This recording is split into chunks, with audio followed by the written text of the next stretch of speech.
नमस्कार, मैं मोहित। आज का हमारा विषय है आत्मनिर्भर भारत, व्यापार में बाधा या सरकार की एक नई रणनीति या अच्छी रणनीति। मेरा मानना यह है कि आत्मनिर्भर भारत जो है वो व्यापार में बाधा सिद्ध होगा। आइए देखते हैं कि सबसे पहले व्यापार में बाधा कैसे सिद्ध होगा।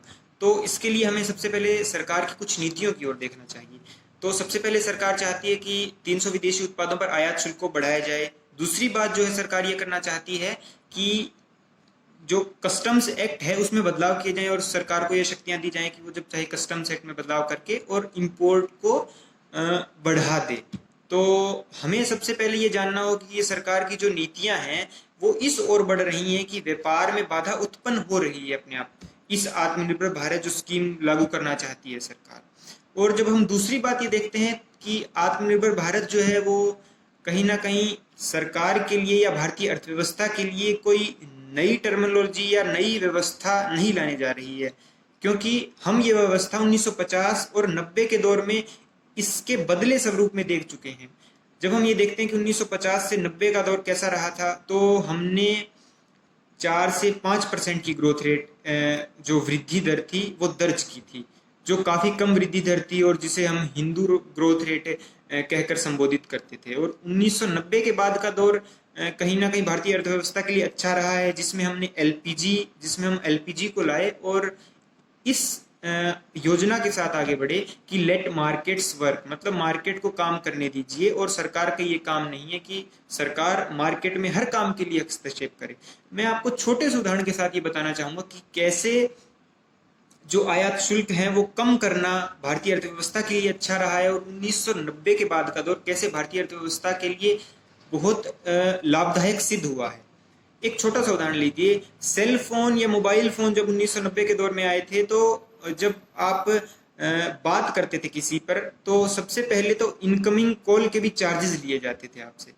और उसका वो इसीलिए था क्योंकि जो दूसरी विदेशी कंपनियां थी या जो कस्टम्स ड्यूटी थी वो काफ़ी ज़्यादा थी। विदेशी कंपनियां भारतीय मार्केट में आ नहीं पा रही थी, ना भारतीय मार्केट में कंपटीशन था।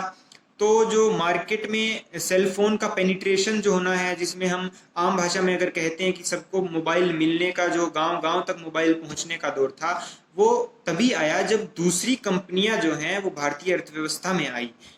अब हम ना इनकमिंग कॉल पर चार्जेस देते हैं, और दूसरी बात जो है, तब 16 रुपए पर मिनट कहीं ना कहीं चार्जेस लगते थे उस 90 के दौर में, जब तक अर्थव्यवस्था अच्छे रूप से सही रूप से खुली नहीं थी।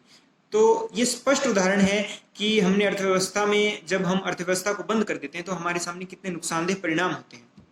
दूसरी बात जब हम देखते हैं, मेरे ख्याल से हमें ये स्पष्ट रूप से समझना चाहिए कि जो स्वदेशी चीज है, स्वदेशी का मॉडल है या स्वदेशी को प्रमोट करना है, वो भारतीय अर्थव्यवस्था के लिए नुकसानदेह नहीं हो सकता है। मेरा ये कहना है कि स्वदेशी अलग चीज है और क्रोनी कैपिटलिज्म को प्रमोट करना अलग चीज होती है।